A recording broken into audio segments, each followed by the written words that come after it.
반갑습니다. 여러분, 프로토 교수입니다. 스포츠 모든 경기를 매일 분석 및 조합 픽 공유 중에 있습니다. 영상에 공개되지 않는 정보들도 정보방에 입장하시면 확인하실 수 있으니 참여를 희망하시는 분들은 영상 하단 고정 링크를 통해서 아무 조건 없이 자유롭게 참여가 가능하니 많은 참여 부탁드리겠습니다. 또한 가족방 참여 시 초보 베터 분들을 위한 소정의 베팅 지원금까지 제공 중입니다. 훌륭한 분석과 조합 픽까지 매일 제공 중이니 서둘러 하단 고정 댓글 누르신 후 연결되는 페이지 한번 더 클릭하시고 채팅 걸어주시면 상세하게 안내 도와드리겠습니다. 첫 번째 경기는 웨스트햄 대 아스널 한번 살펴보겠습니다. 웨스트햄은 지난 라운드에서 풀럼을 잡고 한숨을 돌렸다. 그러나 아직 강등권과 격차를 벌리지 못했기에 힘든 상황은 이어지고 있습니다. 기대를 모으고 영입한 파케타와 스카마카 등 공격 자원들이 부진한 데다 라이스가 이적으로 마음을 굳히고 경기력에 기복이 생겼기에 빅사의 간담을 서늘케 하던 경기력이 안 나오고 있습니다. 주중에는 로테이션을 돌리긴 했지만 벨기에로 원정을 다녀왔기에 체력적인 부담도 있습니다. 아스날은 맨시티의 추격에도 승점 6점 차를 유지하며 선두를 지키고 있습니다. 시즌 중반까지만 해도 의외의 선두라는 평이 많았지만 이제는 우승이 정말 눈앞으로 다가온 상황입니다. 팀의 에이스인 부카요 사카를 타 팀의 구회에도 지켜내며 재계약에 성공했고 제수스와 마티넬리, 트로사르 등의 문전 마무리도 안정적입니다. 웨스트햄의 홈이긴 하지만 헨트 원정 이후 휴식할 시간이 너무 적었습니다. 수책과 포르날스, 조우마 등이 쉬었고 파케타와 안토니오도 짧게 뛰었지만 라이스와 보인 등은 체력 부담에 시달릴 수 있습니다. 자카와 웨데가르트의 중원 장악 속에 경기 흐름을 가져갈 것이고 제수스와 트로사르가 상대 수비를 공략할 아스날이 우세해 보입니다. 두 번째 경기는 브레멘 대 프라이부르크 한번 살펴보겠습니다. 프라이부르크에게 쉬운 경기는 아닐 것입니다. 프라이부르크가 중원에서의 압박 능력과 적극성을 보여주는 팀에게는 상당히 약했는데 지난 바이언전과 유럽 대항전에서의 유벤투스전에서도 그런 단점이 잘 나타난 바 있었습니다. 브레멘이 수비는 약점이지만 중원에서의 압박을 제법 하는 편이라 프라이부르크도 승리를 장담까지는 하기 어려울 것입니다. 양팀 결장 확정 및 의심 이슈는 브레멘 피에페르, 프라이부르크 키엘에, 불대. 참고할 경기 데이터는 기대 득점 1.33골 대 1.33골, 양측 모두의 득점 가능성 51%, 양팀 합산 기대 득점 3.22골. 통산 상대 전적 24전 11승 8무 5패, 앞선 맞대결에서의 언더 오버 앞선 전적에서 두 팀이 모두 득점한 경우 63%입니다.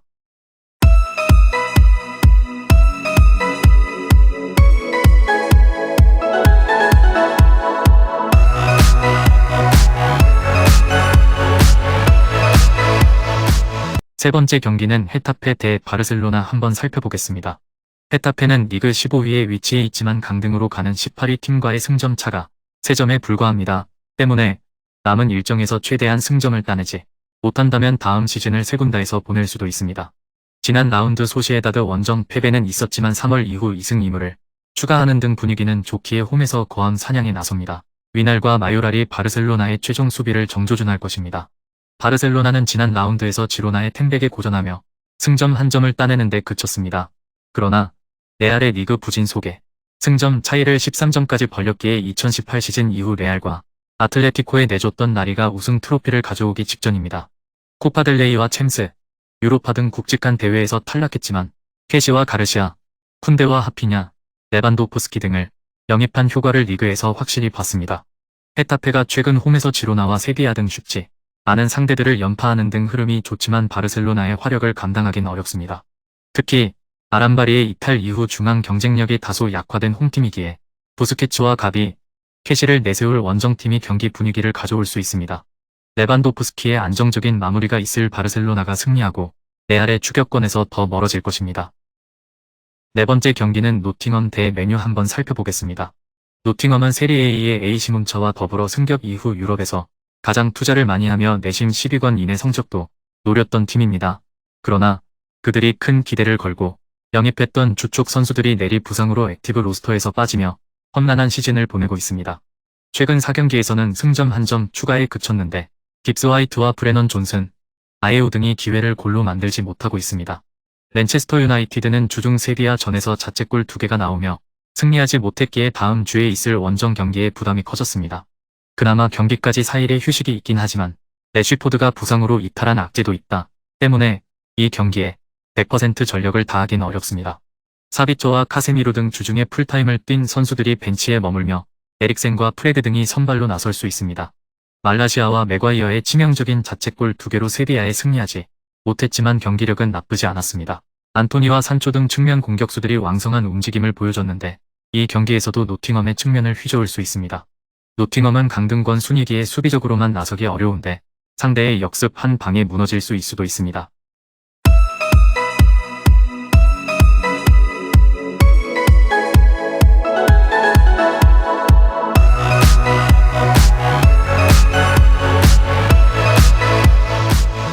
다섯 번째 경기는 유베를린 대 보훔 한번 살펴보겠습니다.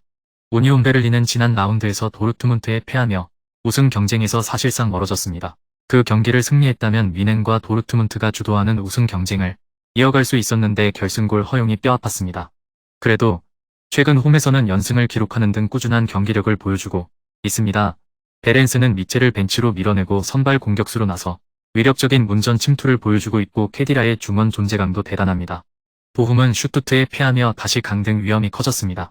켈른과 라이프치히를 연파하며 승점을 따냈지만 최하위 팀에 패하고 말았습니다. 때문에 강팀인 우니온 베를린 상대로 이번 라운드에서는 수비에 치중하며 패하지 않는 운영을 할 것입니다. 빠른 발로 역습에 능한 안티아데지 정도를 제외한 필드 플레이어들이 하프라인을 쉽게 넘지 않을 것입니다.